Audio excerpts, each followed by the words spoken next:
Tanya Summary Shiur. It's week 26, and we're doing chapters 49, part 2. We kind of started an Indian in 49, left it hanging a little bit, and we're also going to do chapter 50, and chapter 51 we also started an Indian and we leave it hanging a little bit. So without further ado, let's just get right into it. So, in chapter 49, we were talking about the concept of a great love that we have for Hashem, and how we're able to bring it out by meditating on the greatness of Hashem. I mean, this really goes back to also before chapter 49, but we meditate on the greatness of Hashem, and on how where our position in the standing of the universe is, and how our position in the universe is not really that high at all, and Hashem is really so great, and all of these contemplations, which we discussed at length in earlier chapters. And ultimately, this arouses within us a great love for Hashem, that Hashem cares about us. So with this, we're able to bring some love into all of the mitzvahs that we do, so that every mitzvah should be imbued with love. So the Alter Rebbe was in the course of describing this great love, and how it's such a love that you forfeit everything that you have in life for this love, that everything is meaningless compared to this great love that a person can have for Hashem.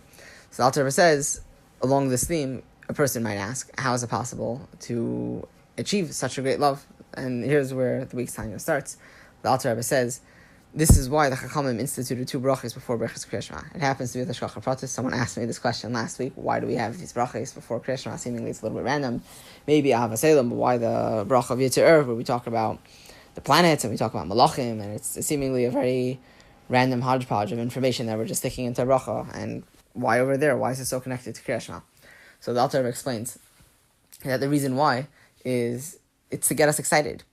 It's to get us thrilled about the universe and its vastness and everything that's in it, and how Hashem put so much effort, or not effort kaviyachol, but effort like He invested so much that everything is so intricate and detailed, and there's so many levels which are higher than us, so many beings are greater than us, both physically and also spiritually. You have all of the planetary bodies that they fly around and with their perfect motions, all in a beautiful symphony to keep the universe working like a machine. It's crazy to think about. We had Hilchos Kiddush HaChodesh last week in Rambam, so it's something to appreciate how everything is so intricate and everything works together. And also you have all of the Malachim, and each one in their own standing, and they all work together, also in unison, they all praise Hashem, and all of these things are amazing.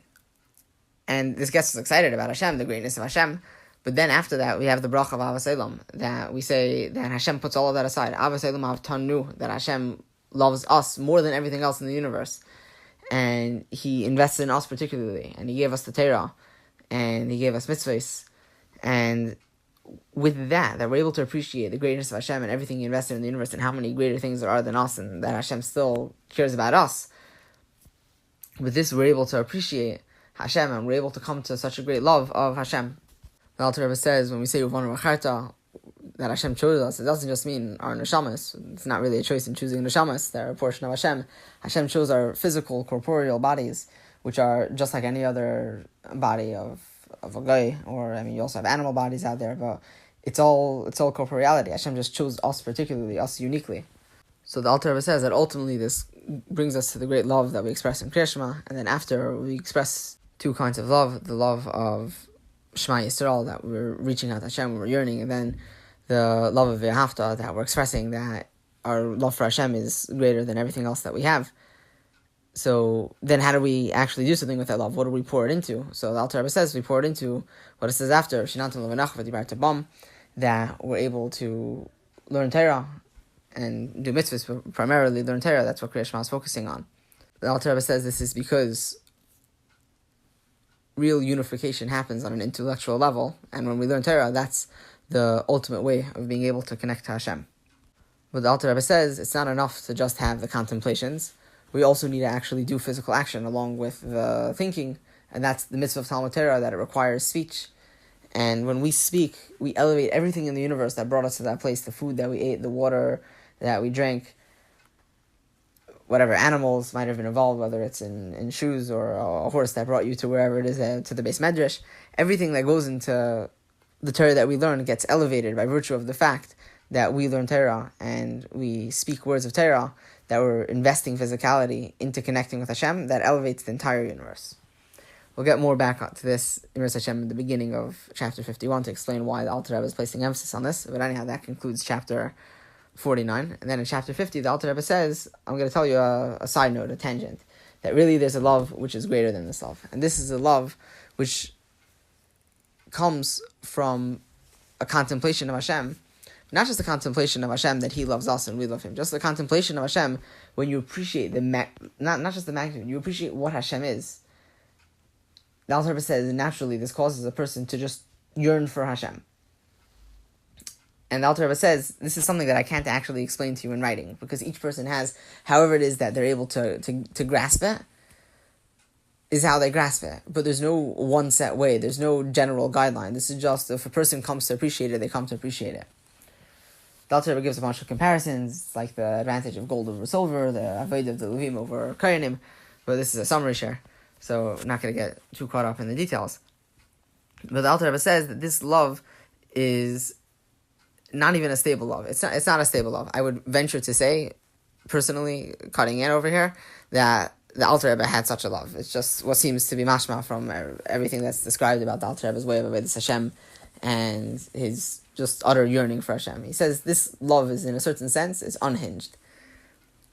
He says it's like the flame jumping off of the wick of the candle because it yearns so much to go up, and that's what Klais HaNefesh is. This is the great love.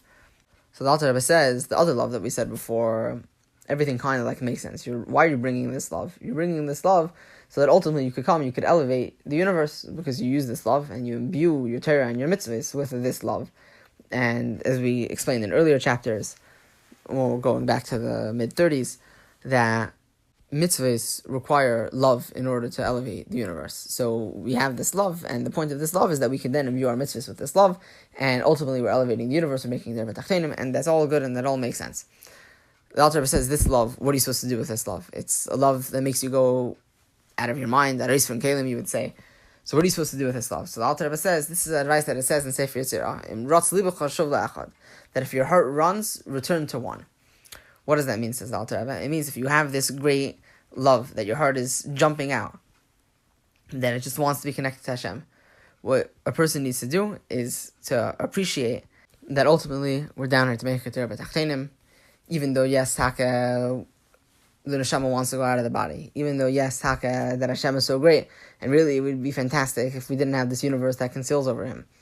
But ultimately, we need to make a Torah b'tachtenim, and to this end, we need to do mitzvahs. And yeah, we're forced down here, we're stuck down here. This is life, we're alive against our will. The Alter Rebbe quotes Pirkei Avos, that we're alive against our will, and we need to do mitzvahs. So, just to kind of contrast the two loves that we discussed, until chapter 50, we were discussing regular kind of love that we're supposed to imbue into mitzvahs. Then the Alter Rebbe says there's another kind of love that love is really, really lofty, and that love can't itself be properly imbued into mitzvahs. But what we're supposed to do with that seder of avodah is we're supposed to go back and forth. We're supposed to have this feeling of love, and then ultimately, practically speaking, you need to do your avodah. So that's the contrast between the two kinds of love. So that concludes chapter 50. Now to chapter 51, I think it's important to take a break for a second to look back at where we are. So the first part of Tanya, from chapter 1 through 34. The Alter Rebbe was discussing the concepts of avodah and what it means, and more particularly, what we can hope to achieve from our avodah, what we're supposed to try to reach for in our avodah. Then in chapter 35, the Alter Rebbe he said, I want to explain to you a very important detail, which is that the main goal of Tanya is to explain to us the pasuk, that when the matter is very close to you, that it's in your heart and in your mind to do it. Essentially, that we're able to do Torah mitzvahs, we're able to do avodah. So the first part the Alter Rebbe spent talking about what is avodah, what's achievable, what are we supposed to be shooting for, what's the end game for regular people. Then the Alter Rebbe says, and now I need to explain to you what's the whole kunst that we're saying that it's close to you, that you could do what with it, that you could do it. So the Alter Rebbe says, to that end, I need to explain to you, there's a mashal with a kid. And we discussed that mashal in Zayar, just to go over it very quickly again. There was a very wise child, and he told two older Tanaim that it says that you shouldn't be missing oil from your head. And what does that mean? It means that the Shekhinah is on a person, and the body is like a wick, and the Shekhinah is like the flame, and mitzvahs are the oil. And to this end, we've been discussing this mashal really for since chapter 35, so for some 15 chapters. And we've been explaining how we need to do mitzvahs, we need to do mitzvahs with love and with fear, and how ultimately the process of doing mitzvahs elevates the entire universe and makes it a place that Hashem can be down here with us. Beautiful. Chapter 50 was kind of a side note. He said there's another level of love, doesn't really fit into this equation in that kind of way, but it's still something important unto itself. Fine. Comes chapter 51. The Alter Rebbe says, I did it. I explained the mashal of the Yunukah, the mashal of the child, and I explained why mitzvah is so important, why action is so important. And the Alter Rebbe says, now that I've explained the importance of Lasese, I want to get back to the mashal of the Yunukah. I want to explain properly the language that he used. And we're going to spend these last 3 chapters getting into that point. So the Alter Rebbe says, as an introduction, I need to explain to you the concept of Lishchina, resting, dwelling in the world. What does that mean? So the Alter Rebbe says, I'm going to give you a parable, and this is the parable with which last week's Tanya ended off, and we continue this week in Paragraph and Aleph. But this parable is a parable from the body. We can appreciate Hashem from our own bodies, that we have a soul, and the soul is in the body.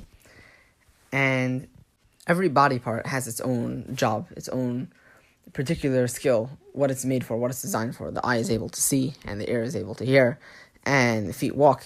You can't really walk on your eyes, and you can't really see with your feet. Everything is particular. But ultimately, the main source of, neshama, if you want to say, in the body, you would say, is in the head. That's where, if you had to pin one place that you would say, there's more neshama appreciated in that place, it would be the head. That's the center. Now, really, the neshama is actually present throughout the entire body equally.